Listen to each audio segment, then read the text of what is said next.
तो दोस्तों original ideas इस दुनिया में कम ही देखने मिलते हैं। कुछ आइडियाज़ दूसरे आइडियाज़ को इंस्पायर करते हैं और कुछ आइडियाज़ सीधे सीधे कॉपी कर लिए जाते हैं। ये वीडियो भी इंस्पायर्ड है कॉपी करने के आइडियाज़ से। मार्वल और डीसी बेशक ही कॉम्पिटिटर्स हो एक दूसरे के, पर उसका ये मतलब तो नहीं कि वो एक दूसरे से इंस्पिरेशन ना ले सके।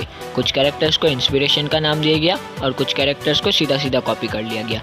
तो गाइस आज के इस वीडियो में हम बात कर देंगे 10 ऐसे कैरेक्टर्स के बारे में जिन्हें दूसरे यूनिवर्स से कॉपी किया गया है। तो गाइस बिना किसी देरी के ये वीडियो शुरू करते हैं।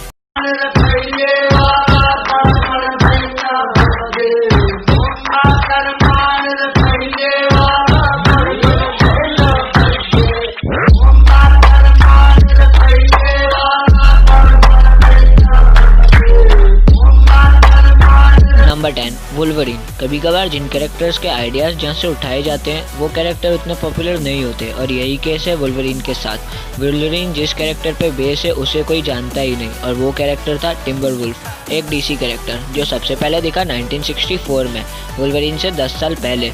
ये दोनों एक जैसे दिखते हैं, दोनों के ऊपर एक्सपेरिमेंट हुए हैं और दोनों की पावर्स एक जैसी है, जिससे ये साबित होता है कि मार्वल ने वुल्वरीन को चुराया है डीसी से। दोनों के पास सुपर स्ट्रेंथ है, रीजनरेशन हीलिंग है और दोनों ही वायलेंट नेचर के हैं। Number 9 Hawkeye. हॉकाई सबसे पहले दिखा 1964 में ग्रीन एरो के 23 साल बाद और वो बहुत हद तक ग्रीन एरो जैसा ही है। ये दोनों आम आदमी हैं जो सुपर पावर्स वाले हीरोज की टीम में हैं। ये दोनों ने ही अपने पेरेंट्स को कम एज में खो दिया था। ग्रीन एरो रिलेशनशिप में था ब्लैक कैनरी के साथ, जबकि हॉकाई क्लोज रिलेशनशिप में था ब्लैक विडो के साथ। और सबसे बड़ी सिमिलरिटी ये दोनों कैरेक्टर्स के बो और एरो में ये दोनों स्किल्ड है। Number 8 cyborg. साइबॉर्ग यानी विक्टर स्टोन एक डीसी कैरेक्टर है जो कि बहुत बड़ा पार्ट है जस्टिस लीग और टीन टाइटंस का। साइबॉर्ग सबसे पहले दिखा 1989 में। वो कॉपी था मार्वल कैरेक्टर डेथलॉक का जो कि सबसे पहले दिखा 1984 में। डेथलॉक के पास भी साइबरनेटिंग टेक्नोलॉजी थी जैसे विक्टर स्टोन के पास है।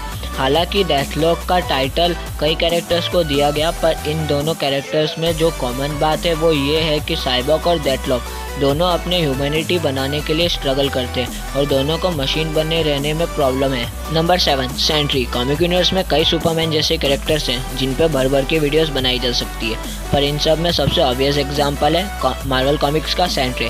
सेंट्री यानी रॉबर्ट रेनॉल्ड्स में कुछ ऐसी खूबी है जिससे उसे सुपरमैन से अलग बताया जा सकता है, लेकिन उसकी कॉमन पावर सुपरमैन जैसी ही है।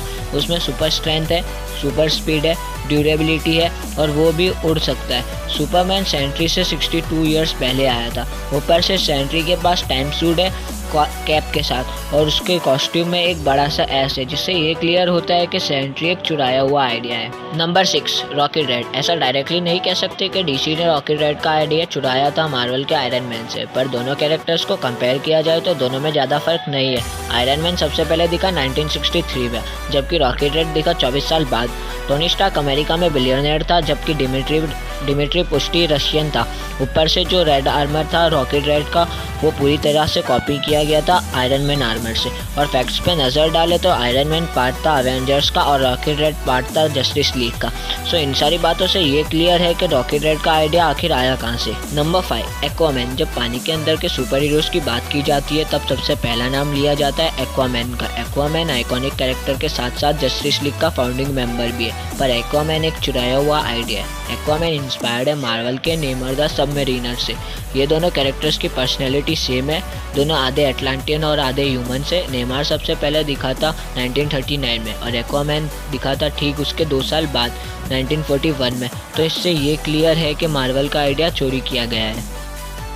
Number 4 power princess. Power princess यानी जेल्डा मार्वल का लीड कॉल है वंडर वुमन के लिए। ये आइडिया सीधे सीधे चुराया गया है डीसी से। वंडर वुमन सबसे पहले दिखी 1941 में, जबकि पावर प्रिंसेस दिखी 41 साल बाद यानी 1982 में।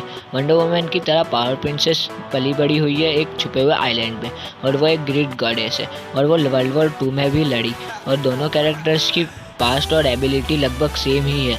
इससे ये क्लियर है मार्वल को वंडर वुमन का आइडिया अच्छा लगा और उन्होंने उसे। Number 3 swamp thing. डीसी का कैरेक्टर स्वैम्प थिंग सबसे ऑब्वियस नकल है मार्वल के मैन थिंग की। इन दोनों कैरेक्टर्स का नाम भी बिल्कुल सेम ही है, दोनों एक जैसे दिखते हैं और दोनों के पावर्स और बैक स्टोरी भी बिल्कुल सेम ही है। तो फिर आपको ये जान के भी बिल्कुल हैरानी नहीं होगी कि इन कैरेक्टर्स के क्रिएटर्स रूममेट्स थे।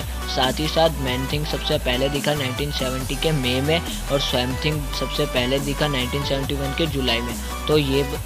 तो ये तो क्लियर है कि एक रूममेट ने दूसरे रूममेट का आइडिया चुरा लिया।